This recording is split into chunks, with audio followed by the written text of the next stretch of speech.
There we go. Thank you for joining me for the 25th episode of My Mother Thinks I'm Funny. I have the lovely and talented Teresa Burke today, who is a vice principal, an improviser, a parent, and of course, my friend. Thank you for being here, Teresa. Of course. Thank you for having me. 25 is a good number. What? 25 is a good number. 25 is why is 25 especially good? Oh, it's just, like well-rounded. I was going to say even, and that's not true. It's divisible by things. Nice. Yeah. With a little slash in your tally marks. I don't know. I don't have a good answer. That's okay. I'm on board with that, though. It is a good number. Who knew? Who knew? I know. I have to confess, I'm wearing a hat today because I did not want to brush my hair. Oh, we can do this section early. Is there a cat near you? If so, please introduce me to your cat. This is Tallulah. Hi, Tallulah. If you came to my house, you would never see her, but she hears the Zoom video and she comes running. Oh, that's adorable. Everyone now knows that I have a secret cat. That's awesome. I have there are two cats on the bed actually. We've got the Bitsy and the Jerry, so they can hang out with Tallulah, and we'll just have like a Zoom cat party. I feel like most cats don't really care about Zoom. The other cat, it would be a lot of noise if I wanted to show her to you. She does not like being touched, which makes her useless as a pet. Yeah, I was gonna ask. That's like having a lizard, or like you can touch a lizard though. What is it like? I don't know. You can touch a hamster. It's like a fish. Every once in a while, she wants you to put your hand out and she'll just walk back and forth to get petted under it, and then she's done. Was she like a rescue? Yeah, she had a very not good life before I met her. So got it. That makes sense. Well, I'm going to ask you my pre theme song question, which is, Teresa, what's not wrong with your life? I actually just bought a house. I mean, buying a house takes a couple months, but we just moved into our new house. So I'm hiding boxes over here so that no one can see that my life is not put together yet. It's okay. Nobody's life is put together. Are you kidding me? I have so much freaking laundry this way. Oh, that's awesome. Congrats. Yeah, thank you. Are you happy with it? Does it need work? Did you buy a fixer-upper, or did you We bought brand new. So across the street from us is a giant field that will eventually be 10 houses. So that's exciting. Good for you. Thank you. Yeah. Well, congratulations. And with that, I think we need to watch the theme song together. Which there are more cats. So cool. Here we are. Welcome to Krista's new talk show. It's really something, don't you know? There's a friend and maybe there's a cat. Maybe they'll take some time to chat. Mother thinks she's funny. Mother thinks she's funny. Mother thinks she's funny. And maybe you will too. Are you ready for this?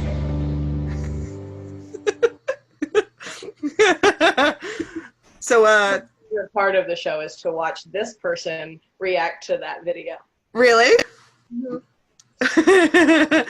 What have you learned from watching these reactions? Oh, it's just fascinating that some people are like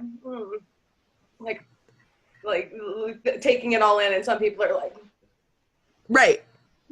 Yeah, the various levels of dancing. I went in between those two. Got it. Yes.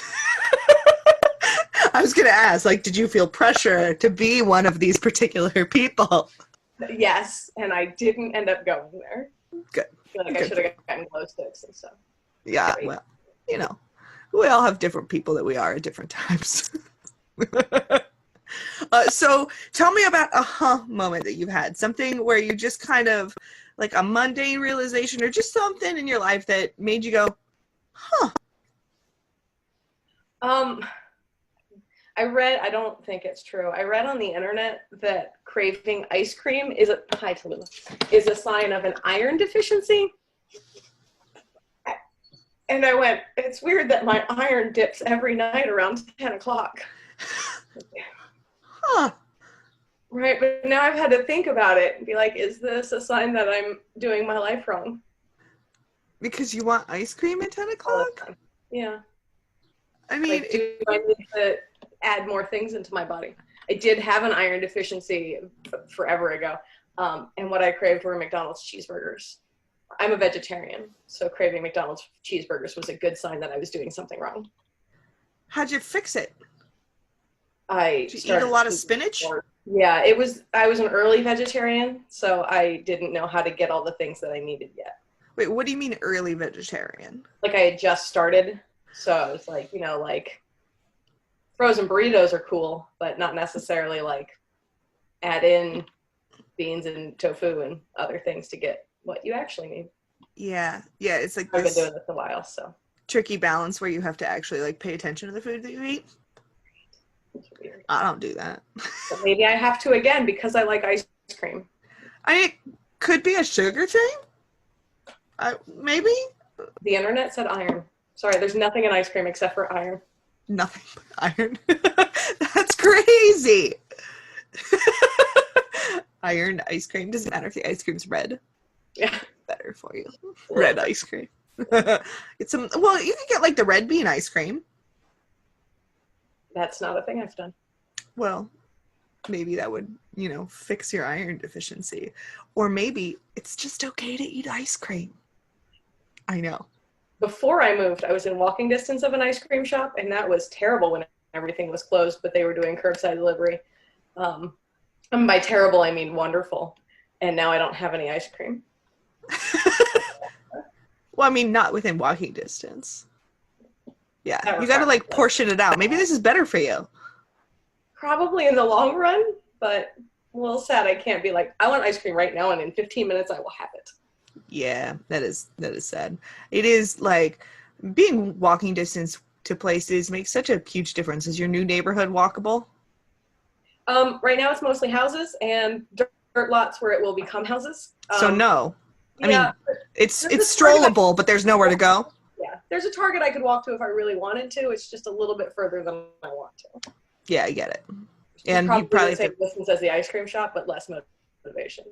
And it's probably like a bigger intersection to cross. No. Oh. It's hotter now. I can blame it on it being hotter. Maybe someday I will walk to Target. That's so funny, like figuring out what foods you need though. Like I'm not a vegetarian. I would not be a vegetarian because I figured out that I actually need a lot of B2. I think it feels to me like a higher than normal amount of vitamin B2, which is in like eggs and cottage cheese and milk and stuff. And so like if I just like eat a pound of bacon, I can make a headache go away. I'm not going to give that up.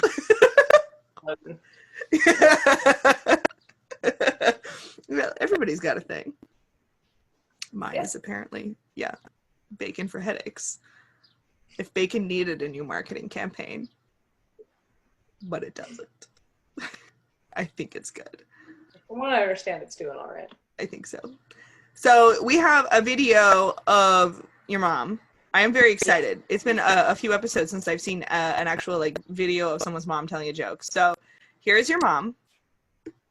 Yes, I'm putting her in the center of my screen so my eyes look better. We've learned so much doing Zoom. So did she like, it looks like she like just got out of the shower. Whatever it is, I like it. Where's your mom from? From like Maryland, currently lives in Orlando, Florida. Ooh, okay. Yeah, I messaged her about a half an hour before the show, and I was like, can you send me a thing? Yes. So that's why you are in whatever state she's in. Yes, I appreciate that. Good mom showing up. All right, so let us watch her joke. Did I do the sound? I think I did the sound. I want to double check. Yes, I did the sound. Whew. You never know. Good morning. Okay, usually this looks better, but I just went for a long bike ride. So why do we tell people in a play to break a leg? Because the play is full of cast members. Clearly, Teresa didn't get her funniness from me.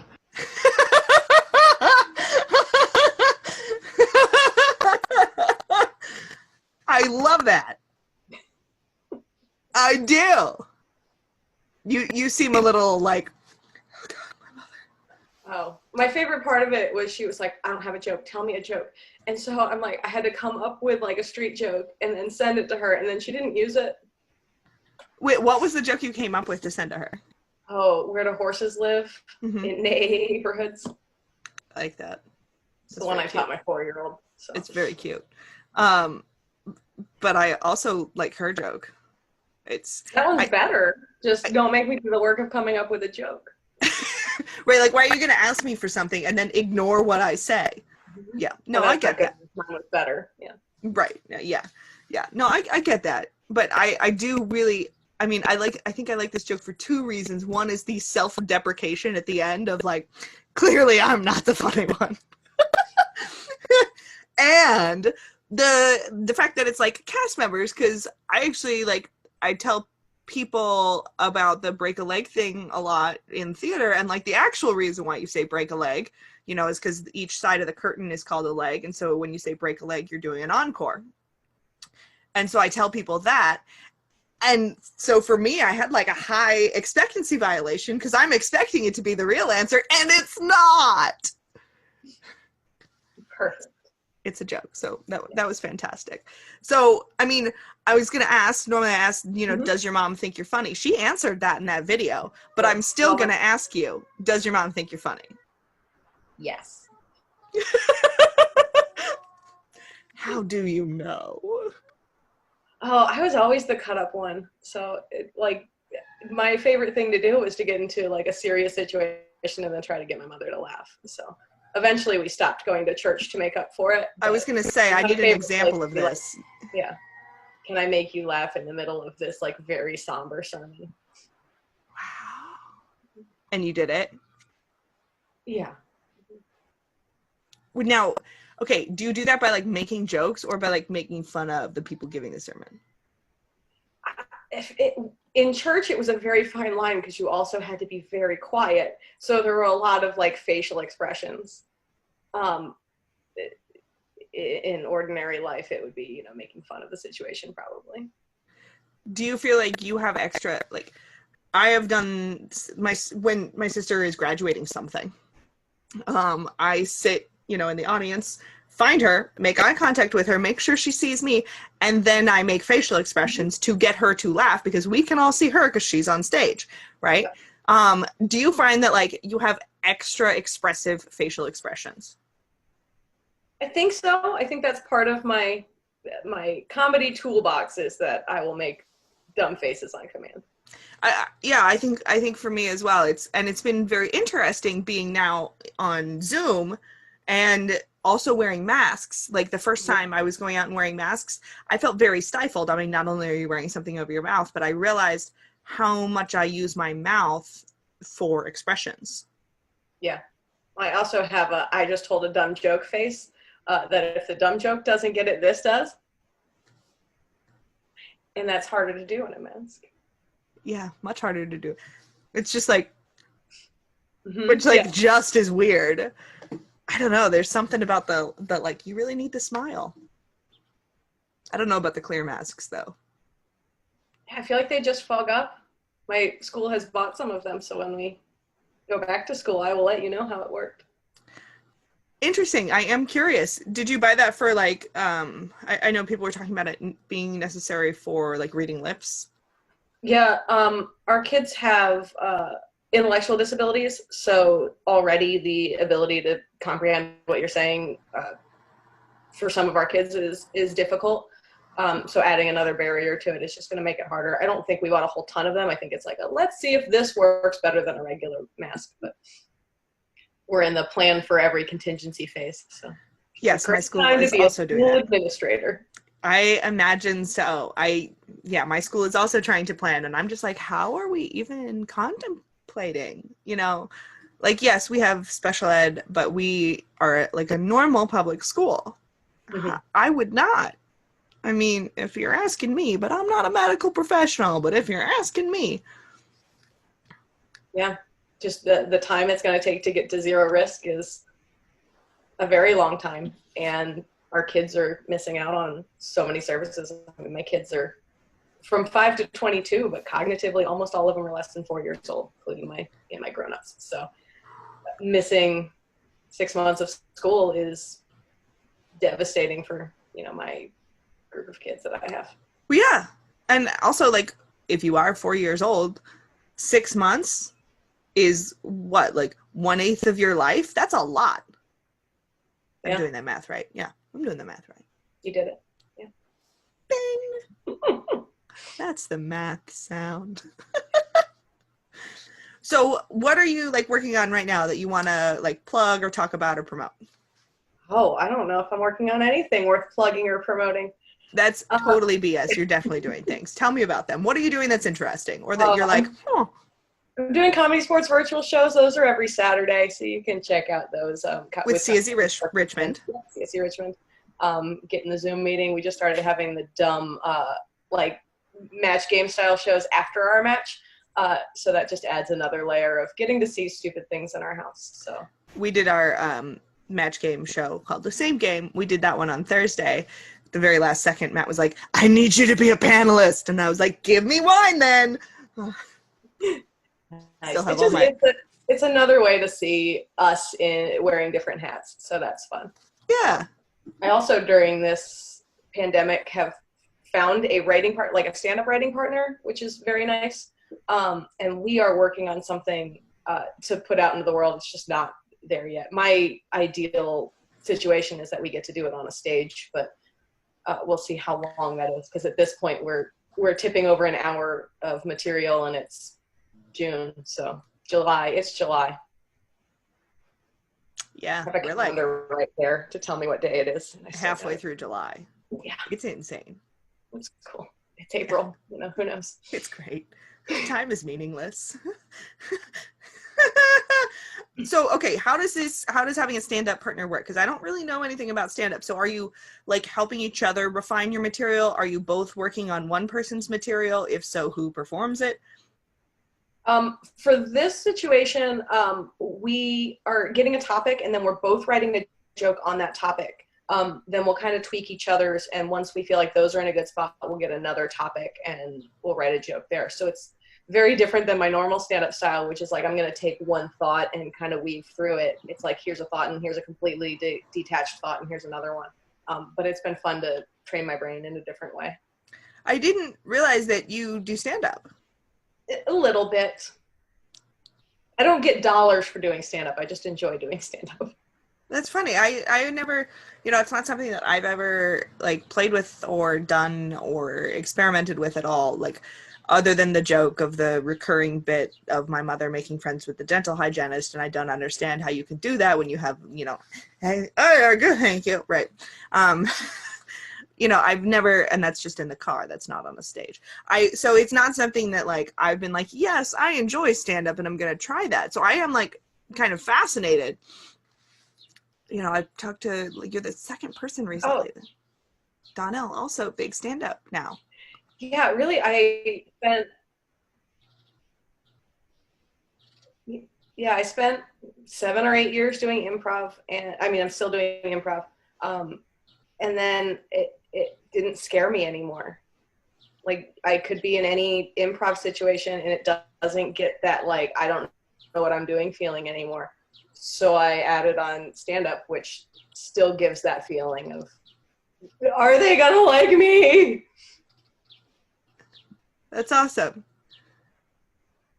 So you were in improv for the uncertainty. That was definitely a part of what I was looking for. It was,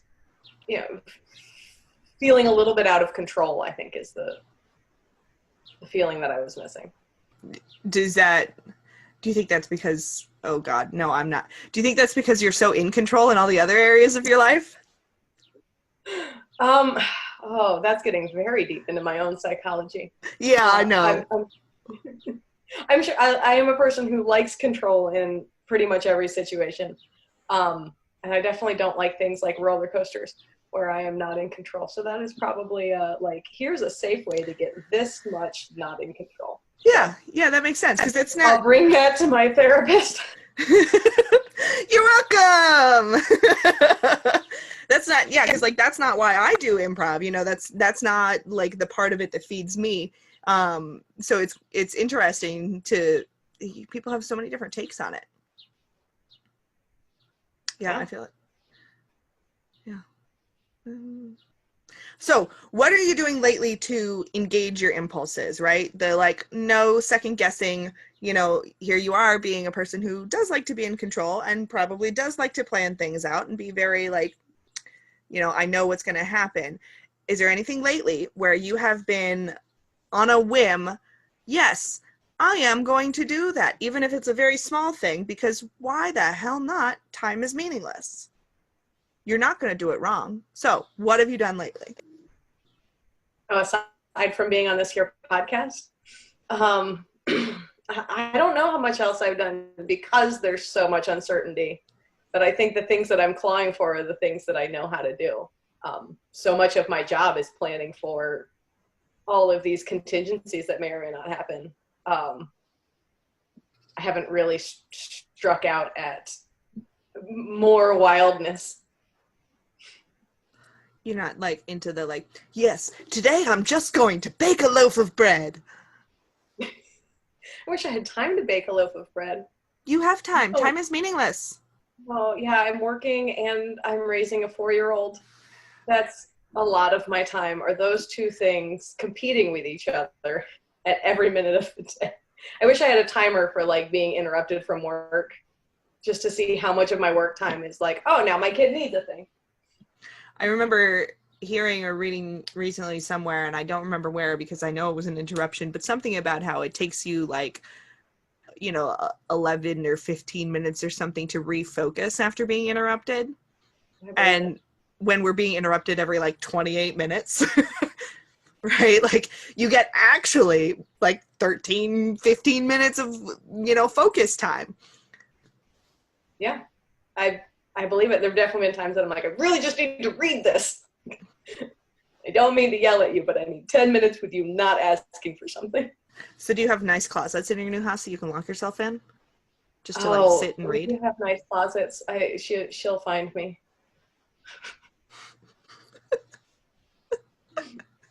My mom used to give me a Tupperware. Like if she'd be in the kitchen cooking and there was a cabinet that was Tupperware and she'd be like, just play with the Tupperware. And I just played with the Tupperware while she cooked. So I'm in the kitchen at her feet, but like not interrupting her. So I'm playing with Tupperware.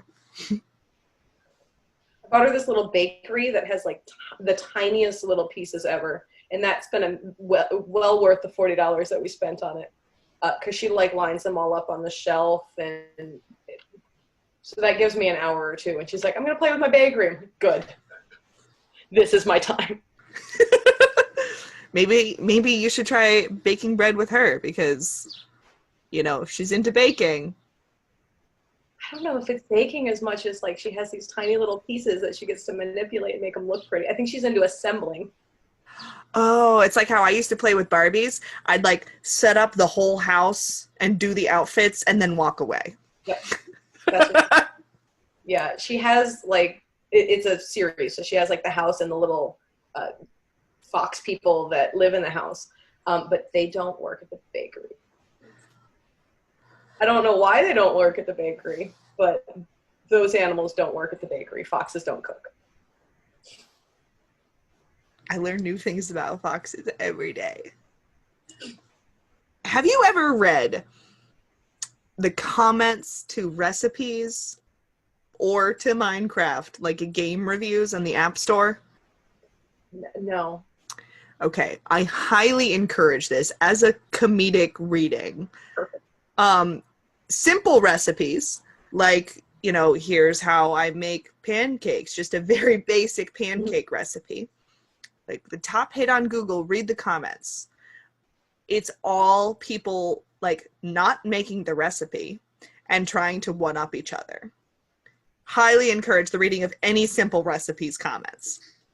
Also, Minecraft, the reviews of Minecraft for a long time, I mean, I'm sure that they're not this anymore because I know that they've updated it.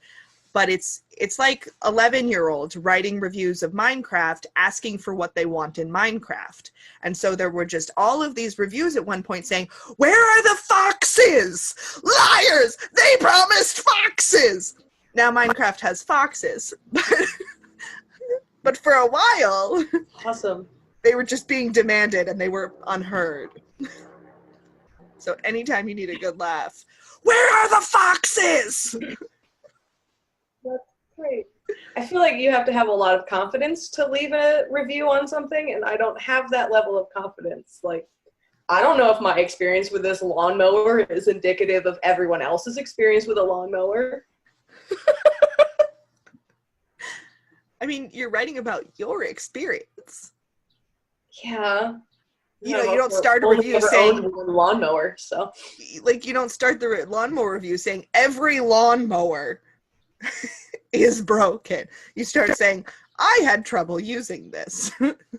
Right, Right, but what if it was operator error? I can't rule that out. You can write a review. Believe in yourself. I mean, the other option is you're like an 11-year-old kid or like a retired grandma who is correcting everybody's pancake recipe because, well, I added cinnamon and sour cream and my family loved these.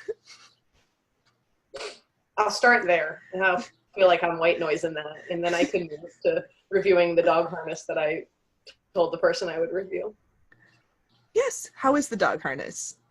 Well, it was too big, and so they're sending me another one, but I don't have to return the too big one. And they're like, in order to get your new one, leave us a review. You're like, it's too big. That's Harness, your review. dog wears the way it's supposed to. I do have trouble with the cat harness sometimes, so, you know, reviews are important. This is the new economy. We review each other. Money doesn't matter. Anyway. Have you watched, I don't remember what platform it's on, maybe Apple TV or Hulu? It's called Upload. I did watch it. That freaked me out with the, like, reviewing your intimate partner part. I was like, oh, is that where we're heading to? Because it feels like that's where we're heading to in gig economy.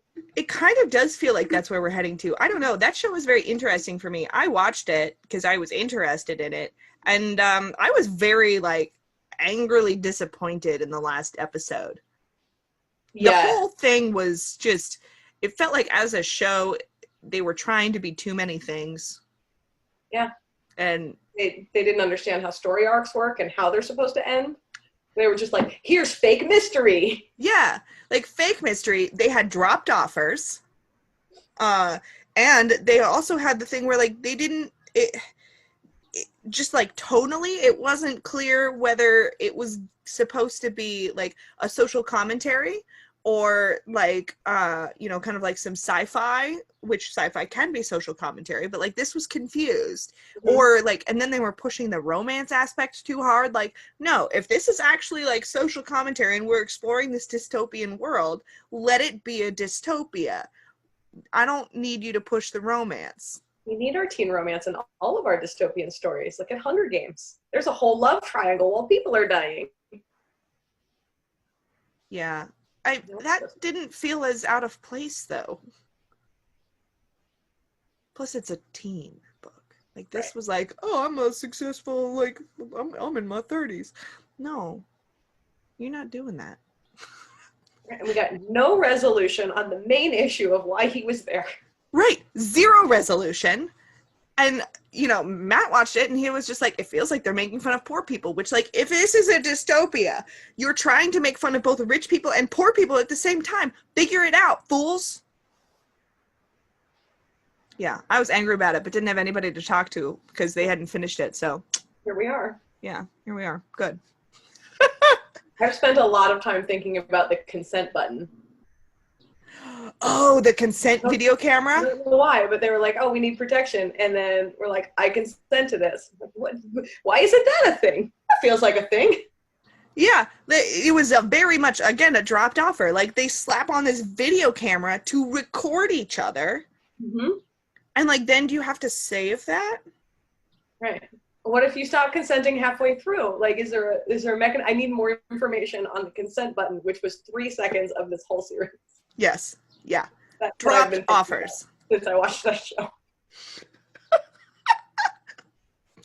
I've been thinking about the poor aunt or cousin, whatever she was. Mm-hmm. Okay.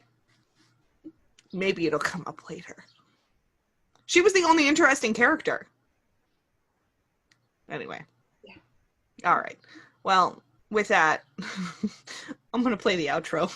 Perfect. Thanks for being on my show. Of course. Thanks for having me. You're very welcome.